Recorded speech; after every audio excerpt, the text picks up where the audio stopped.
বন্ধুরা, যে গাছটি আজকে দেখতে পাচ্ছেন গাছটির নাম পিস লিলি। আর এই পিস লিলি এত শীতের মধ্যেও কেন এর পরিচর্যার প্রয়োজন রয়েছে? তো এই পিস লিলি কিন্তু এখন থেকে আপনাদের ফুল দেওয়া শুরু করবে। আর এই পিস লিলি কিন্তু এমন কোনো বাগানই নেই যে বাড়িতে রাখেনি।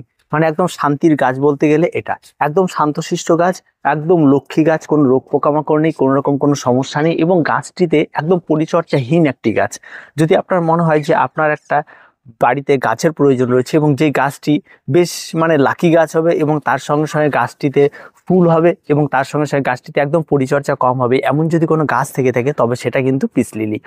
আর এই পিস লিলি কিন্তু অত্যন্ত সুন্দর একটি গাছ, আর গাছের শেপও খুব সুন্দর হয়। আর গাছটি আপনার টবে রেখে দিলে ধীরে ধীরে ধীরে ধীরে সে তার একটা সুন্দর একটা জায়গা তৈরি করে নেয়। আর এখন এই শীতকাল চলে এসছে এবং শীতকাল জানুয়ারি মাসের মোটামুটি মাঝামাঝিতে আমরা চলে এসেছি। আর এই মাঝামাঝি থেকে শুরু করে ফেব্রুয়ারিতে গেলে এই সমস্ত গাছে ফুল আসবে। আর ঠিক এইটাই হচ্ছে মেন সময় রয়েছে যে গাছের পরিচর্যা করার। এই সময় যদি আমরা কিছু কিছু পরিচর্যা করি তাহলে কিন্তু গাছটা খুব সুন্দরভাবে ফুল দেবে এবং দীর্ঘ সময় ধরে ফুল দেবে এবং অনেকটা টাইম ধরে এ ফুল হয়ে থাকে। এখন বিষয় হচ্ছে এখন আমরা কি করব। এখন প্রথমত হচ্ছে এই যে শীতের ফুল গাছ করছি আমরা, তার মাঝখানে কিন্তু এই সমস্ত গাছগুলোর দিকে আমরা খুব একটা ধ্যান দিই না।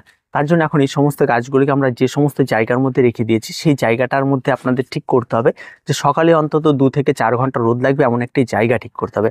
আর এই পিস লিলিকে সবাই বলে একেবারে ছায়ার গাছ, একেবারে ছায়াতে রাখলে খুব ভালো হবে তেমন না, তবে মিডিয়াম হালকা আলোর শেড এর প্রয়োজন রয়েছে। তবে মার্চ এপ্রিল মাসে যে কড়া রোদ হয় সেই রোদ কিন্তু এই গাছের জন্য মোটেও ভালো নয়।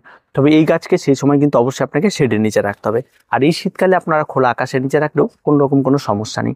তবে একটা জিনিস আপনাকে নিশ্চিত করতে হবে, যদি আপনি খোলা আকাশের নিচে রাখেন, কুয়াশার জল রয়েছে, এই কুয়াশার জল কিন্তু গাছের পাতাকে ভীষণভাবে ক্ষতিগ্রস্ত করে। যদি আপনারা গ্রিন শেডের মধ্যে রাখেন তবে এই গাছ সবচেয়ে বেশি ভালো থাকে। এখন আসি গাছে এই সময় আমরা জলের বিষয়টা নিয়ে কথা বলি। এই পিস লিলি কিন্তু জল একেবারেই বেশি পছন্দ করে না, একদম জল স্টে করবে না এমন একটা মাটির মিশ্রণ তৈরি করতে হবে আপনাকে। আর মাটির মিশ্রণ তৈরি করার সময় অবশ্যই আপনাকে ড্রেনেজের বিষয়টা খুব ভালো করে নজর দিতে হবে, কারণ এই গাছের জল যেটা দিতে হবে সেটা হচ্ছে আপনাকে প্রতিদিন অল্প পরিমাণে জল দিতে হবে এবং গাছকে বাঁচিয়ে রাখতে হবে।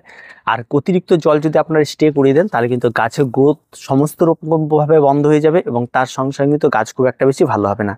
আর এই গাছ কিন্তু একদিনেই কিন্তু অনেকটা ঝাড় হবে এমনটাও আসে না, অনেকটা সময় নিয়ে এই গাছ ধীরে ধীরে ধীরে ধীরে বড় হয়। তাই অবশ্যই গ্রোথের ব্যাপারে যদি আপনার মনে হয় যে গাছ বাড়ছে না, তবে সেটা নিয়ে অতিরিক্ত খাবার ব্যবহার করার কোনো প্রয়োজন নেই। এই গাছ কিন্তু খুব ধীরে ধীরেই কিন্তু গাছ গ্রোথ করবে। এবার আসি যারা নতুন চারা লাগাবেন বা ঠিক করেছেন যে আমি একটা পিস লিলি লাগাবো, এই সমস্ত ব্যাপারে আমরা কি করব। বন্ধুরা, পিস লিলি চারা কিনতে হলে চারার দাম 50 থেকে 60 টাকা এবং চারার হাইট অনুযায়ী দাম হয়। আবার যদি বড় চারা হয় 100 টাকা হয়, তার থেকে বড় হলে 300-500 টাকা পর্যন্ত এর চারা পাওয়া যায়। তো এই চারার দাম ঠিক নির্ধারিত হয় হচ্ছে গাছের সাইজের উপরে।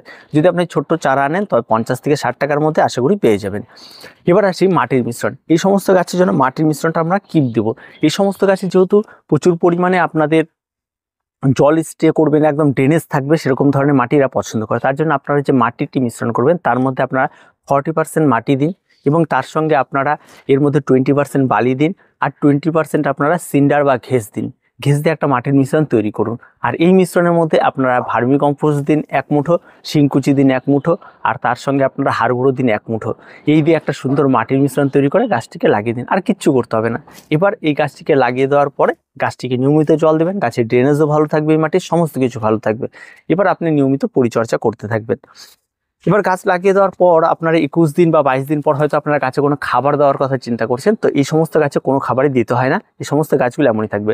তবে হ্যাঁ, গাছে যদি আপনারা লিকুইড ফার্টিলাইজার হয়তো NPK 20-20-20 বা 12-61-0 বা আপনারা গাছ লাগানোর 21 দিন পর যদি প্রথমে একটা 12-61-0 আপনারা স্প্রে করে দিতে পারেন গাছে, তাহলে গাছের জন্য বেশ উপকার রয়েছে। আর ঠিক তার 21 দিন পর আবার আপনারা যদি NPK 20-20-20 আর একবার স্প্রে করে দেন তাহলে গাছ অনেকটা ভালো থাকে। তো এটা হচ্ছে ব্যাপার। আর তারপরে আপনাকে এটা নিয়ম মাফিকই দিতে হবে, সেরকম কোনো ব্যাপার না। আপনারা যখন মনে পড়বে তখন আপনারা এই দুটো খাবার তখনই আপনারা ব্যবহার করতে পারেন। তবে একটা জিনিস মাথায় রাখবেন যে গাছে ফুল চলে এলে তখন কিছু না ব্যবহার করাই ভালো।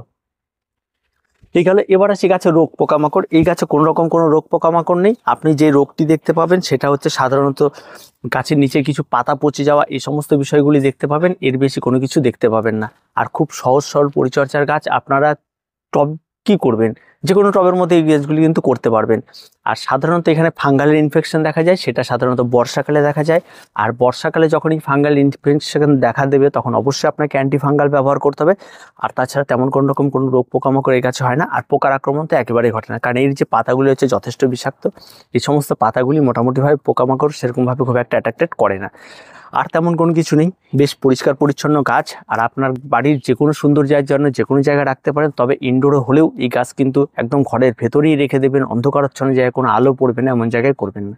ঠিক আছে, এই গাছটিকে যেখানেই রাখবেন অন্তত যেন হালকা আলোর শেডটা পড়ে, সেরকম একটা জায়গা, আলোটা হালকা পড়বে এমন একটি জায়গা দেখে আপনাকে রাখতে হবে, তবেই এই গাছ খুব সুন্দরভাবে গ্রোথ করবে।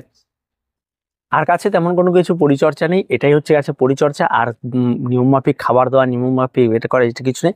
গাছে যখন ফুল ফুটবে গাছ অবশ্যই আপনাকে সুন্দরভাবে বাড়িয়ে তুলবে। এবার আসি গাছের চারা তৈরি। অনেকেই রয়েছে যে এই পিস লিলি গাছের চারা তৈরির বিষয়টা অনেকেই চিন্তিত যে আমরা কিভাবে চারা তৈরি করব। এই সমস্ত গাছের চারা তৈরি করার জন্য এই সমস্ত গাছগুলি, যে সমস্ত পুরনো গাছ রয়েছে, সেই পুরনো গাছের টবের নিচের দিকে আপনারা তাকাবেন, দেখবেন সেখান থেকে প্রচুর পরিমাণে ব্রাঞ্চ বেরোয়। যে কোনো ব্রাঞ্চকে সেখান থেকে কেটে আলাদা করে তুলে নিয়ে আপনারা যদি যে কোনো টবের মধ্যে লাগিয়ে দিতে পারেন, তাহলে সেখানেই গাছ হবে। আর এই চারা তুলে চারা লাগানোর কোনো নির্দিষ্ট সময় নেই, আপনারা বছরের যে কোনো সময় করতে পারেন। তবে মার্চ এপ্রিল মাসে যে কড়া রোদ থাকে আর বর্ষাকালটা যে আছে সে সময় হয়, তবে সেই সময়গুলোতে ফাঙ্গালের আক্রমণটা বেশি হয়। আর বর্ষাকালে ড্রাই ব্যাকটা বেশি, মার্চ এপ্রিলে ড্রাই ব্যাকটা বেশি হয়, তাই এই দুটো মাস একটু অ্যাভয়েড করবেন। আর বাকি সময় তো রয়েছে। আর শীতকাল তো যে কোনো চারার জন্য অত্যন্ত সুন্দর একটা সময়, কারণ এখানে সময় বেশি লাগে একটু, তো প্রত্যেকটা চারা বেঁচে থাকে, নষ্ট হয় কম। তো আপনারা শীতকালেও এখনো করে নিতে পারেন। আর এখন সময় চলছে পিস লিলি পরিচর্যার, আর এখনই আপনারা বের করে এই সমস্ত পরিষ্কার পরিচ্ছন্নগুলো করুন। আর মাঝে মধ্যে এর গাছের পাতায় ধুলোবালি জমে, সেগুলো একটু পরিষ্কার করবেন। এবার সর্বশেষে আছে আপনার মনিটরিং এর মধ্যে আপনাকে যে জিনিসটা সবসময় খেয়াল রাখতে হবে, গাছের গোড়ার দিকে যেন আগাছা না জন্মায় সেটার দিকে খেয়াল রাখতে হবে। গাছের গোড়ায় আপনাকে নিড়ানি দিয়ে দিতে হবে, এই বিষয়গুলি আপনাকে খেয়াল রাখতে হবে। তার সঙ্গে সঙ্গে গাছে যদি আপনি মনে করেন প্রয়োজন মতো কিছু খাবার দিতে চান, সেই খাবারগুলি অ্যাড করতে পারেন। তবে অবশ্যই সেই জিনিসগুলি যখনই অ্যাড করবেন একটু সময় নিয়ে অ্যাড করবেন। প্রতিদিন বা 15 দিন বা নিয়মমাফিক খাবার এই গাছে কিন্তু ব্যবহার না করাই ভালো। আপনার যখন মন চাইবে আপনারা ব্যবহার করতে পারেন, সেটাই ভালো। আর অবশ্যই গাছে পুরনো যে সমস্ত পাতাগুলি রয়েছে সেই সমস্ত পাতাগুলিকে কেটে ফেলে দিন, তাহলে দেখবেন গাছ আরও অনেক পরিষ্কার পরিচ্ছন্ন থাকবে, দেখতে অনেক সুন্দর হবে এবং আপনারও মন অনেক ভালো থাকবে। আর এর নামই কিন্তু পিস লিলি, এর কাছে আসলে আপনি একটা অনেক শান্তি অনুভব করবেন। তো সেটা নিয়ে আর কিছু বলার নেই। তো এই সমস্ত গাছগুলি যারা এখনো করেননি তারা খুব তাড়াতাড়ি করে ফেলুন। আর নতুন বাগানীদের জন্য সবচেয়ে উপযোগী একটি গাছ কিন্তু এই পিস লিলি, আর দেরি করবেন না। তো ভিডিওটি আজকে এ পর্যন্তই। ভিডিওটি ভালো লাগলে অবশ্যই লাইক, শেয়ার এবং কমেন্ট করুন, আর আমাদের চ্যানেলটিকে অবশ্যই সাবস্ক্রাইব করুন।